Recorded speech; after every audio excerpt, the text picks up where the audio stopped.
Il y a des grands débats là-dessus. Il y a un grand spécialiste de la communication qui s'appelle Mehrabian. Et Mehrabian, il est venu en 1967, ça remonte, avec un pourcentage qui est assez décrié, mais qui, moi, me semble super intéressant. Et ce pourcentage, c'est celui-ci, 7%, 93%. 7%, 93%. Alors 7% de quoi? 93% de quoi? En termes d'impact sur tes interlocuteurs, Mehrabian dit et a montré et démontré par des expériences scientifiques depuis 1967. Ces expériences ont été répétées encore et encore et encore. Et on arrive toujours au même résultat un peu insupportable de 7%, 93%. Et ces 7%, ils expriment quoi? Ils expriment l'impact en termes de communication sur tes interlocuteurs. Et on dit que 7%, je suis certain que vous êtes plein à avoir déjà entendu ça, concerne le quoi, c'est-à-dire le contenu. Et que 93% concerne le comment, le contenant. Donc, comment je dis ce que je dis. 93, 93% d'impact sur l'autre. C'est énorme. Et ce comment, il est constitué de deux familles principales. D'une part, ce qu'on appelle le paraverbal, c'est le vocal, c'est ta voix, c'est comment tu utilises ta voix. Et les 55% restants, donc c'est près de 40%, 38% pour la voix et 55% restants pour ce qu'on appelle le body language ou la communication non verbale. Donc on a trois éléments. On a la communication verbale, c'est le contenu, d'accord?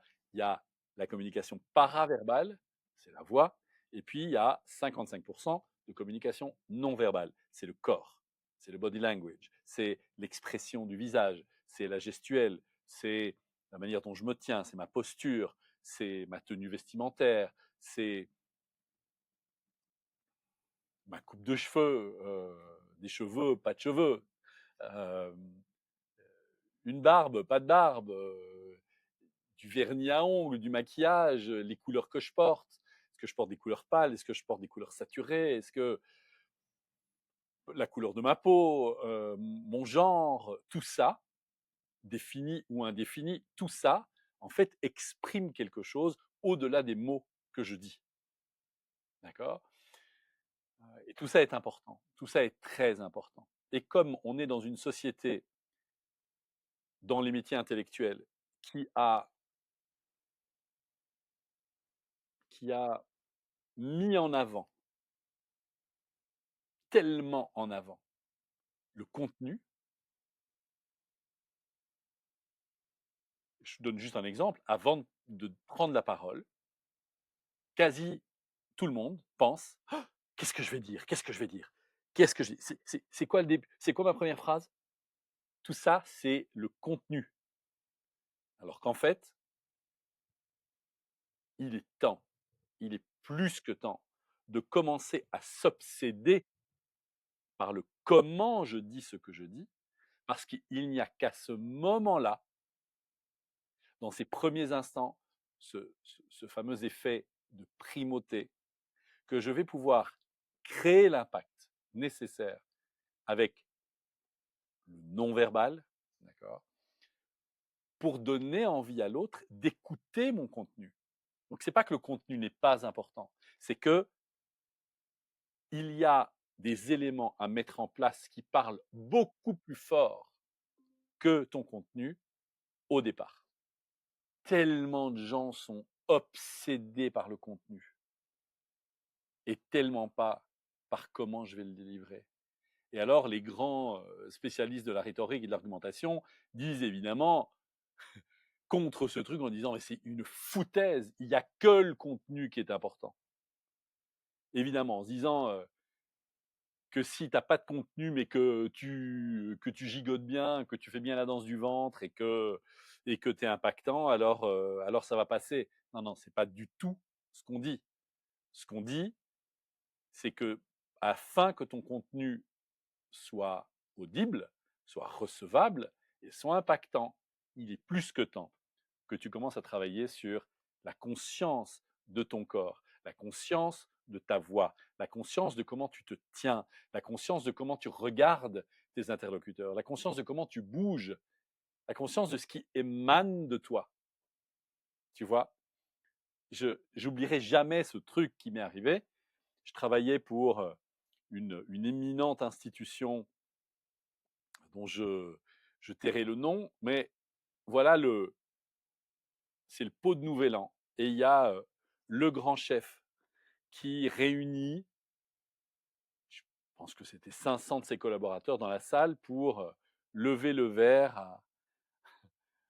à la nouvelle année. Et le gars arrive dans un costard gris, une chemise grise, une cravate grise, des cheveux gris, un teint gris, malingre, les yeux en dessous du front, et il prend ce verre, il regarde comme ça, il fait Ladies and gentlemen, I am very, very glad to be with you today. Et donc, moi, je suis là. Et je vois ce truc. Et je me dis, mais c'est un scandale. C'est lamentable. Qu'est-ce que tu veux que les gens entendent? Si on coupe le son et qu'on revoit la même scène, ça fait ça.